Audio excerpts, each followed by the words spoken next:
Hey everyone, welcome to Science Made Easy with Astha. I hope आप सब अपने अपने घरों में होंगे और सेफ होंगे.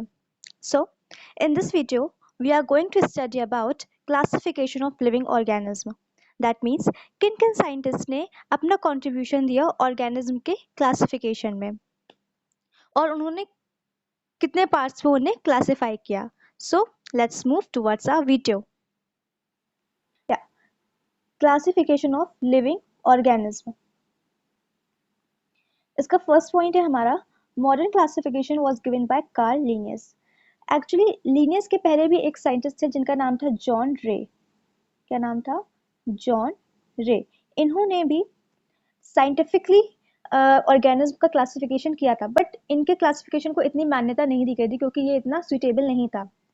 जॉन रे के बाद आए हमारे लिनियस साहब. इन्होंने एनिमल्स का क्या किया, सारे ऑर्गेनिज्म का क्या किया, क्लासिफिकेशन किया और इनके क्लासिफिकेशन को काफ़ी हद तक मान्यता भी दी गई क्योंकि काफ़ी हद तक स्विटेबल था. ओके, इनकी बुक्स के नेम हैं Genera Plantarum, Systema Naturae, Classes Plantarum, Philosophia Botanica. फिर उसके बाद इनकी एक बुक है जो कि बहुत इंपॉर्टेंट है, सिस्टम ऑफ नेचर.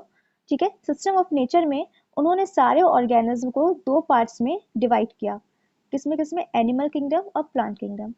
तो ये क्वेश्चन हमेशा आता है कि लिनियस ने सिस्टम ऑफ नेचर बुक में सारे ऑर्गेनिज्म को दो किंगडम्स में क्लासिफाई किए, एनिमल किंगडम, प्लांट किंगडम. इस लाइन से कई क्वेश्चन बन सकते हैं कि लिनियस ने कितने किंगडम्स में डिवाइड किया, किस बुक से डिवाइड किया, या सिस्टम ऑफ नेचर बुक किसकी थी, या आ सकता है सारे ऑर्गेनिज्म को, लिविंग ऑर्गेनिज्म को एनिमल और प्लांट किंगडम में किसने क्लासिफाई किया.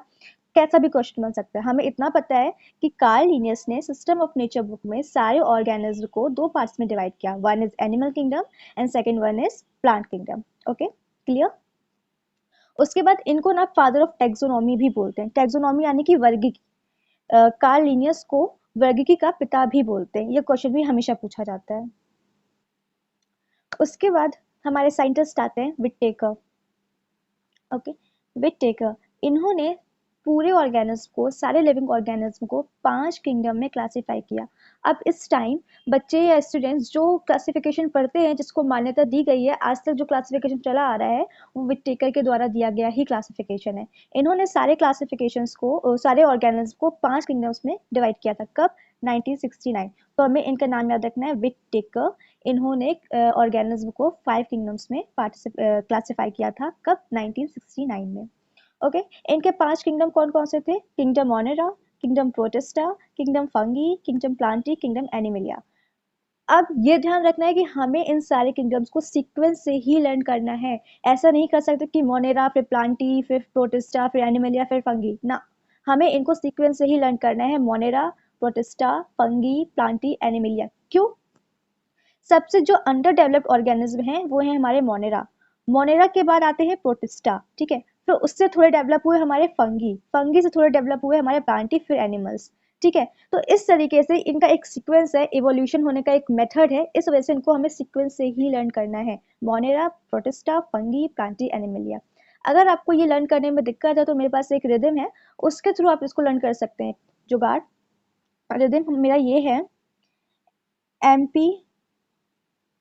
एमपी के फंगी प्लांट्स एंड एनिमल्स के साथ मिस्टर विट को हार्म कर रहे हैं. ओके, एमपी यानी कि मध्य प्रदेश में. ठीक है, तो एमपी यानी कि मोनेरा, पी यानी कि प्रोटिस्टा. एमपी के फंगी, वहाँ के जो फंगस है, प्लांट्स और एनिमल्स, प्लांटी और एनिमिलिया के साथ मिलकर मिस्टर विट यानी कि मिस्टर विटेकर को हार्म कर रहे हैं. तो अगर ये सेंटेंस आपके दिमाग में थोड़ा सा भी बैठ जाता है, पूरा नहीं कि इसको लर्न करना है, अगर थोड़ा सा भी बैठ जाता है तो इनका सीक्वेंस आपको लर्न रहे, मतलब याद रहेगा.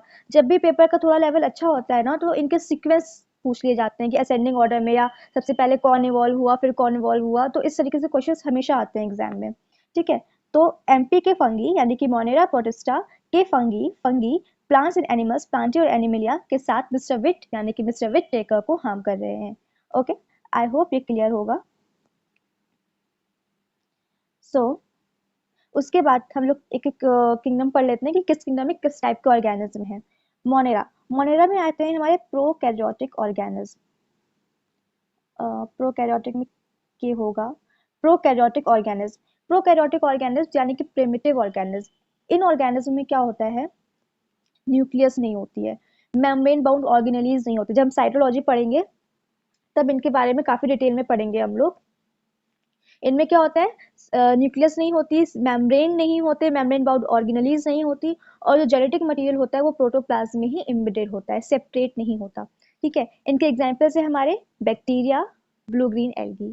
ठीक है, ब्लू ग्रीन एल्गी को हम लोग अब आज मॉडर्न लैंग्वेज में साइनोबैक्टीरिया भी बोलते हैं। अगर कहीं साइनोबैक्टीरिया आए या ब्लू ग्रीन एल्गी आए तो बात एक ही है। बैक्टीरिया, यू बैक्टीरिया, आर्के बैक्टीरिया, दोनों बैक्टीरियाज हमारे मोनेरा में आते हैं। ओके, फिर अगला पॉइंट है हमारा प्रोटिस्टा। मोनेरा, किंगडम मोनेरा हो गया, अब किंगडम प्रोटिस्टा। किंगडम प्रोटिस्टा, यहाँ से यूकैरियोटिक ऑर्गेनिज्म आने स्टार्ट हो जाते हैं। लेकिन किंगडम प्रोटिस्टा में सारे यूकैरियोटिक ऑर्गेनिज्म कैसे होते हैं, यूनिसेल्युलर। ये चीज हमें ध्यान रखनी है कि कैसे यूकैरियोटिक ऑर्गेनिज्म होंगे, यूनिसेल्युलर। जैसे कि amoeba, Euglena, paramecium, Plasmodium etcetera. ठीक है, अमीबा सबको मतलब सबने देखा ही होगा, इसका इमेज तो देखा ही होगा। यूग्लिना, पैरामीशियम, प्लाज्मोडियम, ये सारे हमारे किंगडम प्रोटिस्टा के ऑर्गेनिज्म हैं, यूनिसेल्युलर यूकैरियोटिक। फिर उसके बाद अगला किंगडम में हमारा किंगडम फंगी। किंगडम फंगी में भी यूकैरियोटिक फंगस होते हैं। ये यूनिसेल्युलर भी होते हैं, मल्टी सेल्युलर भी होते हैं। इनमें फ़र्क इतना होता है कि ये क्लोरोफिल इसमें एब्सेंट होता है। ये अपना खाना खुद नहीं बना सकते, अपने खाने के लिए किसी और पे डिपेंडेंट होते हैं। फंगी यानी कि फंगस सबने देखा होगा, सबके घरों में कभी अचार में, कभी ब्रेड में मोल्ड लग जाता है, कभी गल्ले में, कहीं भी। अगर इनको इनको इनका सुटेबल एनवायरनमेंट मिल गया तो ये कहीं पर भी ग्रो कर जाते हैं। ठीक है, तो फंगी जो सबने देखा होगा वो सारे कैसे होते हैं, कलरलेस होते हैं, ग्रीन कलर के नहीं होते। क्यों? क्योंकि उनमें क्लोरोफिल एब्सेंट होता है। और अगर क्लोरोफिल हो तो ये अपना खाना खुद बना सकते हैं, ये किसी दूसरे पे डिपेंड होंगे ही नहीं। फिर अगला किंगडम है हमारा किंगडम प्लांटी। इसमें कौन आते हैं, मल्टी सेल्युलर प्लांट्स। जितने भी प्लांट्स अपने आसपास हम लोग देखते हैं वो सारे आते हैं। इनको भी अलग अलग पार्ट्स में क्लासीफाई किया गया है। जब हम लोग किंगडम प्लांटी को डिटेल में पढ़ेंगे तब हम यहाँ पे इसको भी पढ़ेंगे। ठीक है, बट अभी के लिए किंगडम प्लांटी में सारे मल्टी सेल्युलर प्लांट्स आते हैं जो अपना खाना खुद बना सकते हैं, क्योंकि इनमें क्लोरोप्लास्ट होता है, क्लोरोफिल होता है। और क्लोरोफिल और क्लोरोप्लास्ट के होने का मतलब ये फोटोसिंथेसिस करेंगे और अपना फूड खुद बनाएंगे। ठीक है, फिर लास्ट है हमारा kingdom Animalia. Kingdom Animalia multi cellular and eukaryotic organism.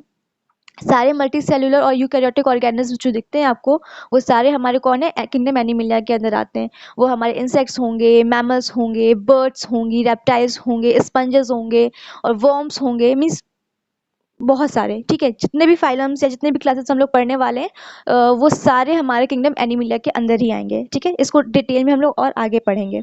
So I hope आपको ये वीडियो अच्छा लगा होगा और ये नॉलेज आपके काम की होगी। And last and most important काम, be strong, be strong than your excuses. यानी कि हम सब ना अपना अपना बहाना देते ही हैं कि आज मन नहीं हो रहा, कल से करेंगे, आज तबीयत नहीं सही कर रही, कल से पढ़ाई करेंगे, या कल से ये काम करेंगे। तो प्लीज़ अपने एक्सक्यूज़ से ज़्यादा स्ट्रॉन्ग अपने आप को रखो कि आपके जब भी आप एक्सक्यूज़ दो, कोई बहाना दो, तो आपका एक्सक्यूज़ हार जाए, आपका बहाना हार जाए और आपका जो एम है वो कंप्लीट हो जाए, वो स्ट्रॉन्ग है। So always be stronger than your excuses. So अगर आपको ये वीडियो अच्छा लगा और काम का लगा हो तो प्लीज़ अपने दोस्तों को इसको शेयर करिएगा और सब्सक्राइब करना बिल्कुल भी मत भूलिएगा।